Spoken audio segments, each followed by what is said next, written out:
Washington post के जानिब से जो आर्टिकल आया है, यकीनन जर्नलिज्म के हवाले से उनकी सारी खबरों की अगर बात की जाए तो उसकी पहले तस्दीक होती है और फिर जो है वो उसे शाया किया जाता है। और इसमें ये बताया गया है कि इंडिया फर्स्ट दौर ख़त्म, पाकिस्तान को फौकियत हासिल। क्या समझते हैं आप कि ये पाकिस्तान की बहुत बड़ी कामयाबी है? जी, नो डाउट, इसमें कोई शक नहीं है कि बहुत बड़ी कामयाबी है। और ये जो आर्टिकल है ये बेसिकली पोस्ट इंडिया पाकिस्तान जो कॉन्फ्लिक्ट रहा 4 दिन का, पाकिस्तान को बड़ी जबरदस्त फतेह मिली, उसके सिनेरियो में ये पूरा लिखा गया है।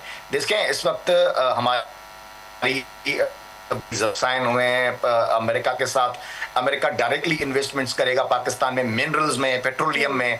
और उसके साथ साथ जो टैरिफ है वो देखें कि इंडिया के मामले में पाकिस्तान का टैरिफ जो है वो कम रखा है, ताकि जो वहाँ की जो कंपनीज हैं, जो बायर्स हैं, वो पाकिस्तानी प्रोडक्ट्स को खरीदें।